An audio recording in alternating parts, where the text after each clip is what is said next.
How to improve a construction company. In this video, I'm going to talk to you about the exact steps for how you can improve your construction company or even do consulting. And I'm already going to give this away right now, and I'll remind you at the end of the video, but in the description below, I'm going to give you a podcast series that will really dig deep. We want you over there at the Elevate Construction Podcast. We want you as a listener. We are going to link you to that content right here at the end. In this video, if you really want to know the key steps, the really important things that will elevate your company or any company, if you really want to see it from the perspective of possibility, meaning that you can do these things and literally be able to take these steps and implement tomorrow, then this is the video for you. Stay with us.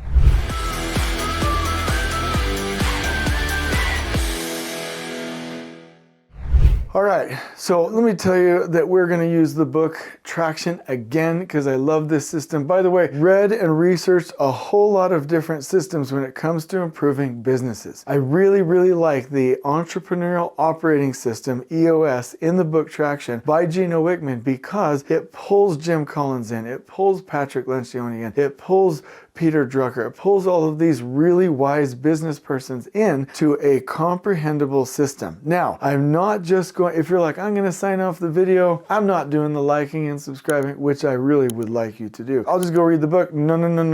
I am going to give you some tried and true advice and additional steps along the way that will really help you to improve your business, especially in a construction company.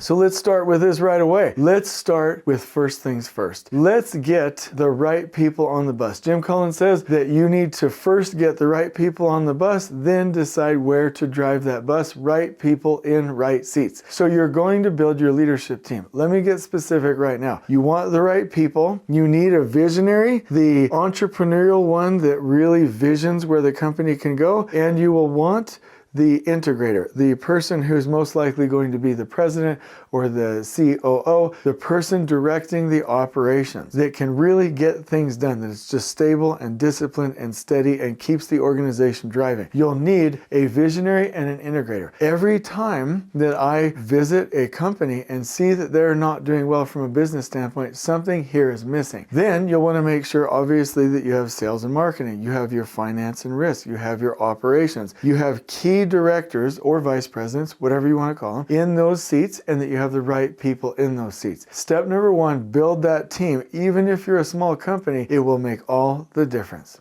Step number two, you may already have this or now's the time. Either way, find your why. Why are you in business? This is huge. When you find out why, then you connect with the passion. Then you connect with a vibe. And as Kate, our CEO at Elevate, always says, the vibe will hire the vibe. Meaning, if you're very careful about why you're in business and everybody believes that and you've hired very carefully, then that vibe, that type of person with that same purpose and that same passion will hire other like-minded people. And so you have to know what you're doing because that passion will drive you when things get hard.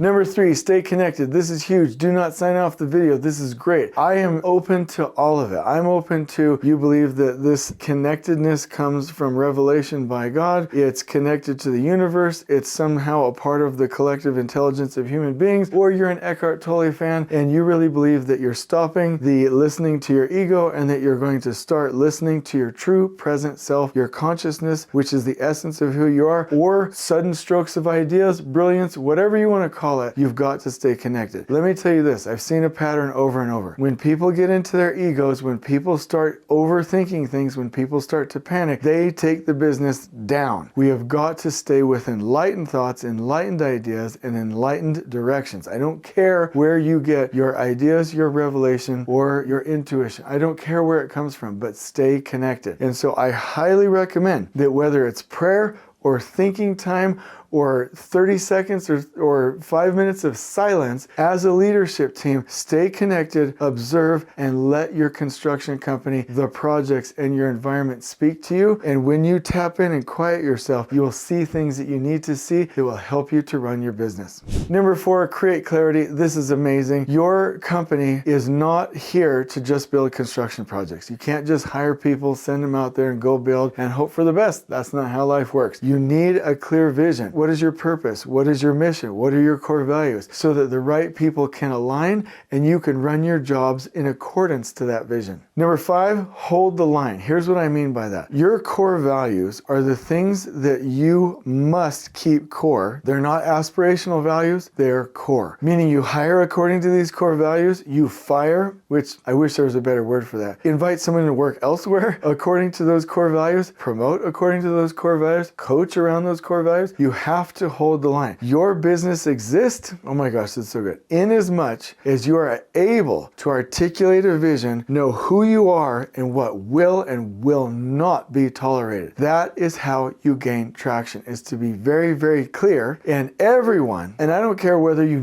think you need a superintendent or not, feel like you have to like undervalue or settle for less. No, no, no. Hold the line and do not allow people to change the culture. Stay with it. It will make all the difference in your business.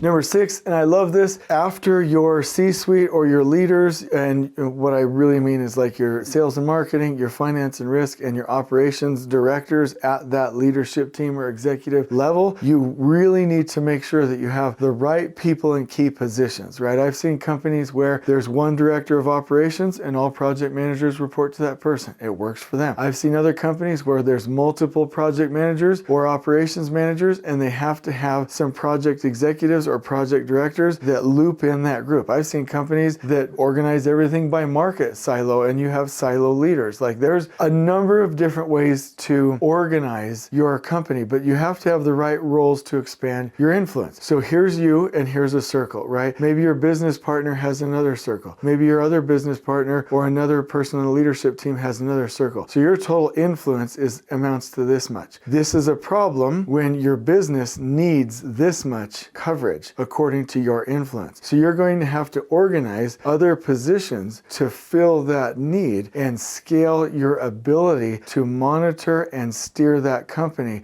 with the matching influence from the leaders in key roles, from the matching of that to the needs of the company. You want to see an equal pairing there. So get people in the right roles throughout.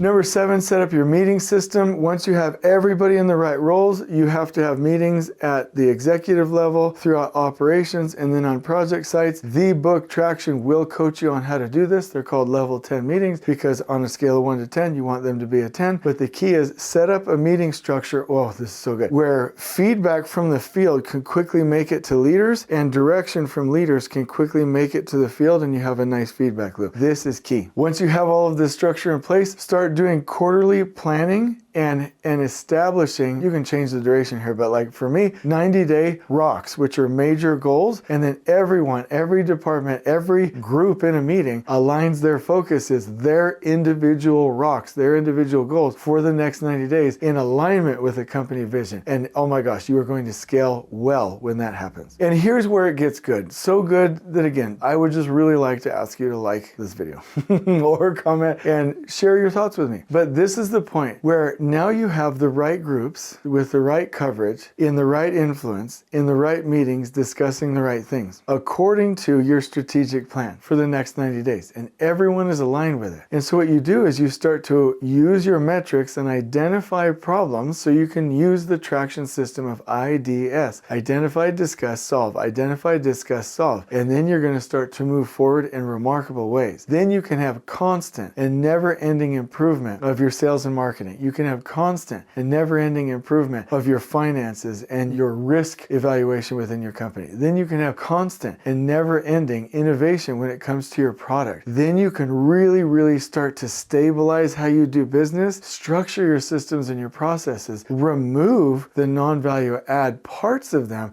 and solve real problems. And I do want to really point out, it is the solving of problems that drives that construction company forward. And if you really want to scale after that, you can also take that structure that I just talked about, really double, triple, quadruple down on your training with your people, and start doing monthly field walks to reinforce, help, and narrow that gap between leadership and the people in the field. I love this. And if you follow this advice, you will scale. So I'm going to link you to the podcast so that you can check them out in the description below. I would also like to ask you, check out the Elevate Construction podcast. We do a podcast episode every single day to help you in your operations. I hope you've loved this video. On we go.